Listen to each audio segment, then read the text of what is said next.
Y a esta hora se encuentra ya con nosotros la abogada Patricia Borja. Ella es experta en seguridad. Abogada, muy buenas noches. Gracias por acompañarnos. Quisiéramos, luego de darle la bienvenida, que nos comente cuál es la lectura y el criterio que tiene usted de la conformación de esta comisión interdisciplinaria para que se plantee en el lapso de 4 meses una propuesta de reforma al sistema de pensiones. Esta comisión está presidida, como acabamos de manifestar, por el economista Augusto de la Torre. Bienvenida. Muy buenas noches, muchísimas gracias por la invitación. Un saludo para toda su audiencia. En cuanto a la consulta que usted me ha realizado, entre otros aspectos, me parece que es muy importante tomar en cuenta que para la discusión, debido a que esta comisión va a tener, de acuerdo a lo que anunció el señor presidente de la República, va a tener la misión de, luego de 4 meses, presentar un proyecto como tal de reforma a la Ley de Seguridad Social en lo que corresponde al seguro de invalidez, vejez y muerte del Instituto Ecuatoriano de Seguridad Social, además de que se han considerado otros aspectos adicionales como la jubilación patronal,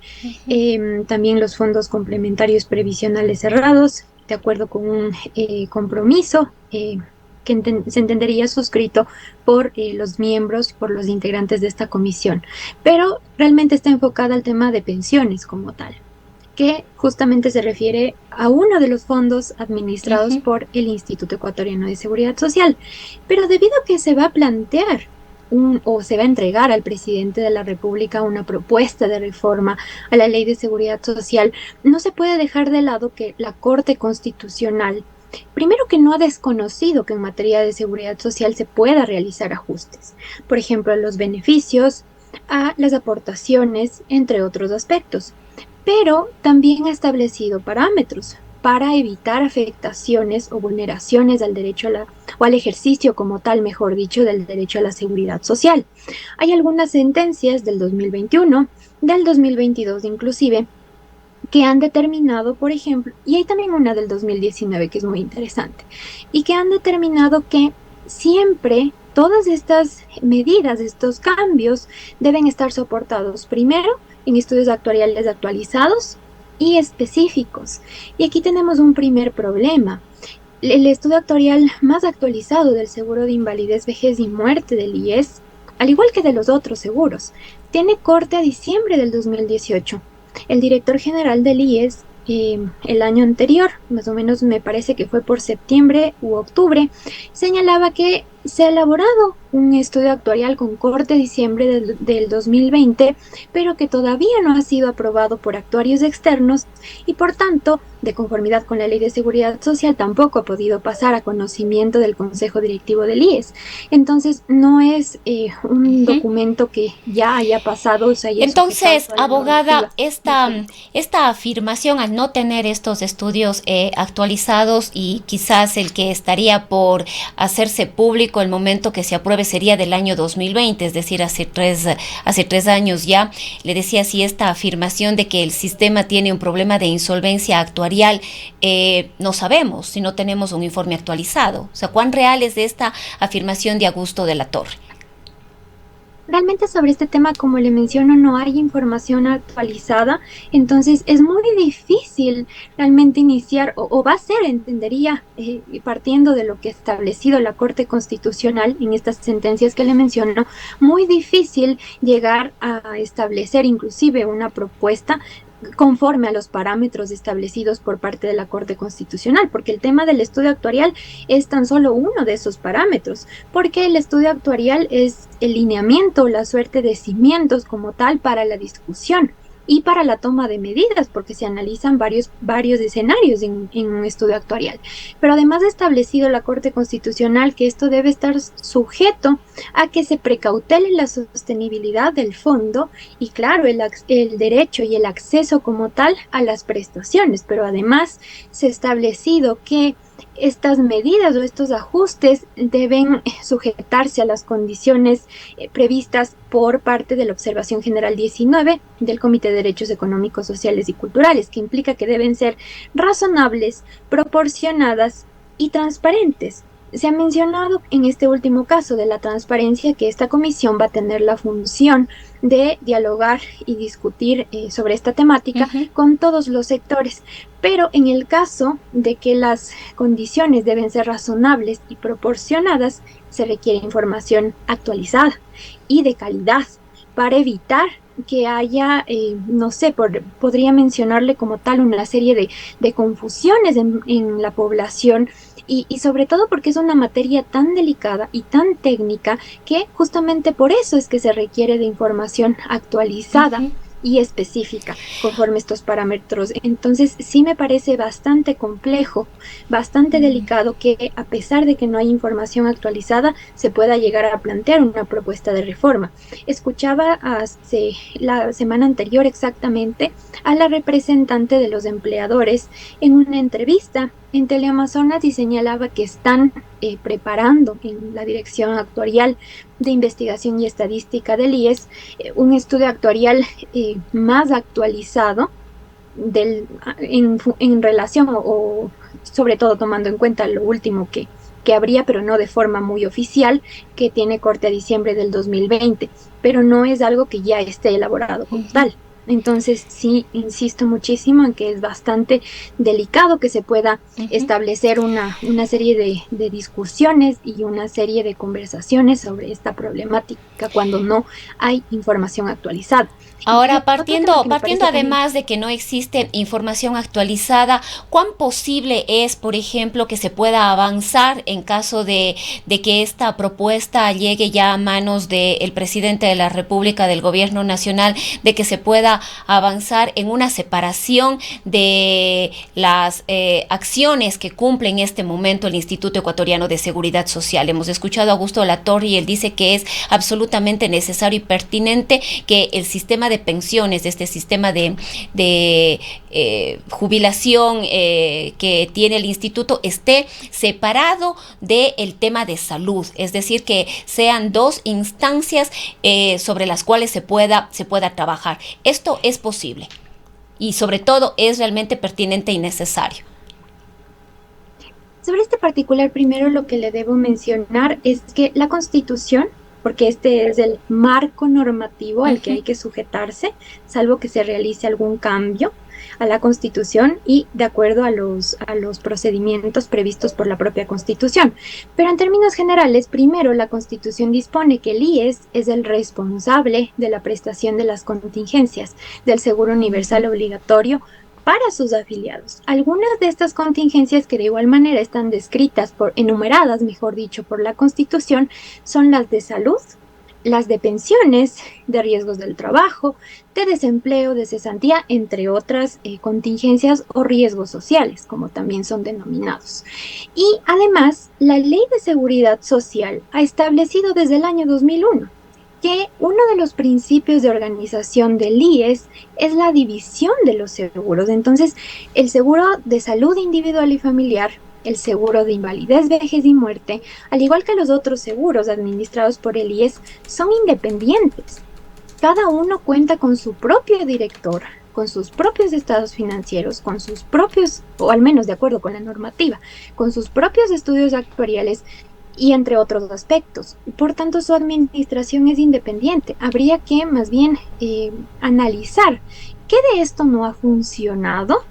para que la problemática haya llegado a un panorama de esta naturaleza y considerar primero lo que está previsto por la Constitución de la República del Ecuador, porque ese es el marco de acción en el que se puede tomar cualquier decisión, sobre todo en este caso de un planteamiento de reformas a la Ley de Seguridad Social. Y otro aspecto que usted mencionaba en su pregunta es cómo avanzaría este particular. Se presentará a esta comisión un proyecto, una propuesta como tal al señor presidente de la República, quien deberá considerar este particular y en caso de que así lo decida, pues dado que es una propuesta, o sería mejor dicho una propuesta de reforma a la Ley de Seguridad Social, pues determinar si partiendo de que tiene iniciativa legislativa prerrogativa el presidente de la República pues decidir si lo presenta a la o no Asamblea. lo presenta como un proyecto de ley en la Asamblea Nacional para el trámite respectivo. Pero hay un dato adicional sobre el tema de la falta de información actualizada. Vemos que, porque en el tema de pensiones también tiene una gran incidencia la situación demográfica, que se ha mencionado muchísimo y es parte de la discusión sin lugar a dudas, pero todavía no se han presentado los resultados del censo poblacional. Entonces, y hay muchísimas dudas, además de cuáles vayan a ser los resultados de este censo, ya que este ha enfrentado una serie de limitaciones y problemas. Hay un elevado número todavía de ecuatorianos y ecuatorianas que no han sido censados. Ese es otro aspecto. Sí, sin lugar a dudas que ha habido una serie de cuestionamientos en torno a la técnica y demás aspectos de este censo poblacional. Pero la información de este censo también es un aspecto muy importante para poder determinar varios aspectos que tienen una relación directa con la situación del seguro de pensiones del Instituto Ecuatoriano de Seguridad Social. Pero también hay otros aspectos que se debe considerar porque hay varias medidas administrativas que el IES debería implementar en el caso del seguro de pensiones, como por ejemplo hacer frente a los aportes irregulares de los asegurados, verificar porque la Contraloría General del Estado ha determinado que ha habido muchos casos de asegurados que sus prestaciones han sido concedidas a pesar de que no cumplían con los requisitos. Entonces esto le genera mayores derogaciones al seguro de pensiones a pesar de los problemas que tiene y problemas que los tiene principalmente o con una gran magnitud por las reformas legales y reglamentarias que fueron adoptadas principalmente en el año 2015. Con la supresión, por ejemplo, de la contribución del 40%, al igual que con la adopción de la resolución número CD 501. Y el impacto de estas dos medidas pues se evidencia en lo que consta en el estudio actuarial que tiene corte a diciembre del 2018. Pero hay igual otros aspectos y a mí, debo insistir, me preocupa muchísimo este particular de esta falta de información actualizada, precisa, de calidad y objetivamente verificable, como lo determinan y lo sugieren organismos internacionales. Ahora, abogada, uno de los temas que quizás preocupa mucho pasa por una presunta intención de avanzar en un proceso de privatización de la seguridad social. ¿Esto es posible de acuerdo a la normativa vigente? ¿Se podría avanzar en un seguro médico privado? Por ejemplo, si se llega a dividir el tema de salud con el tema de pensiones, ¿es posible? Primero que en el caso de esta posible división, como ya le mencioné previamente, son independientes los seguros y el IES es el responsable de la prestación de las contingencias del seguro universal obligatorio. Entonces, eso es lo primero que se debe considerar porque este es el marco normativo y el campo de acción en el que se puede discutir y tomar cualquier decisión. Si es que no se estaría de acuerdo con ese marco normativo, pues se podría plantear cambios a la Constitución, pero mientras no haya cambios, eso es lo que nos rige y lo que debe ser cumplido de forma irrestricta. Pero además de esto, la misma Constitución dispone que el sistema de seguridad social es universal y público y establece esta prohibición de que no podrá ser privatizado. Y a continuación, en otro de los artículos, dispone que este sistema de seguridad social estará conformado, entre otras, por instituciones públicas. No está previsto como tal una participación del sector privado. En el caso del seguro de salud individual y familiar se genera este esquema de permitir, en el caso de que en principio le podría mencionar de que ya que no sea suficiente la capacidad operativa, pues se generan derivaciones a prestadores externos. Y podría darse, abogada Borja, la posibilidad de que esto sea voluntario, es decir, si yo como afiliada o como servidora decido aportar al IES o aportar a otro seguro. Recuerdo que en algún momento hubo una consulta popular inclusive sobre estos seguros paralelos. Ganó el no en defensa justamente de la seguridad social. Esto de ninguna manera puede ser voluntario por parte del afiliado. No podría, primero porque hay un principio rector del sistema de seguridad social que es la obligatoriedad, porque se parte de que el Estado es el garante del derecho a la seguridad social y tiene que generar una serie de mecanismos para promover la incorporación de todos o de los mayores sectores de la población al sistema de seguridad social para que cuenten con una protección y de forma paulatina, porque no es algo que pueda llevarse a cabo de la noche a la mañana, pues aquellas personas que más bien se encuentran en un esquema no contributivo y a quienes se les entrega esta suerte de transferencias monetarias condicionadas, los bonos de desarrollo humano, por ejemplo, pues puedan ir incorporándose más bien a sistemas o a esquemas más bien formales, porque la informalidad que tenemos en el país también es otro aspecto que tiene una gran repercusión en la situación del seguro de invalidez, vejez y muerte, al igual que en los otros seguros, pero no solamente en temas financieros tiene una repercusión, sino que los niveles de informalidad también tienen una afectación para cada una de las personas, porque no contar con una protección del sistema de seguridad social también es algo muy negativo, porque tampoco se ha implementado en nuestro país, lamentablemente, una serie de medidas y políticas para promover la cultura previsional en el país, por ejemplo. Entonces, también por esta falta de confianza en una adecuada administración de la institución es que muchas personas plantean como una inquietud o como una posibilidad este particular de que por qué tengo que afiliarme al Instituto Ecuatoriano de Seguridad Social para que me descuenten un valor de mi remuneración si no veo retribuido el fruto de mi esfuerzo en servicios y prestaciones de calidad. Pero hay muchas falencias en la gestión institucional del IES. Entonces, esos son aspectos que también hay que considerar y que parten en gran medida, como lo ha señalado la Organización Internacional de Trabajo, por la presencia, por ejemplo, de administraciones muy pasajeras. Hay cambios constantes en la institución de todos los funcionarios en general y también poco técnicas, generalmente poco técnicas. Ese es un gran problema para la institución.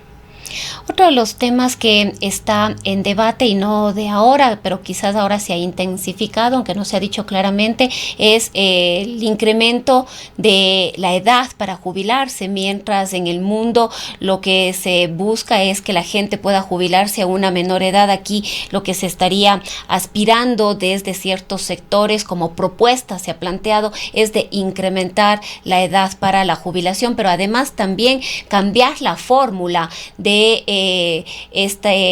monto de aportación, cuánto aportaría el empleador, cuánto aportaría el empleado y que esta también se incremente. En este caso, para este tipo, para la discusión, como le mencionaba, y más aún para la adopción de medidas de esta naturaleza, se requiere contar con El censo. información. Sí, una de ellas es justamente el censo, porque para determinar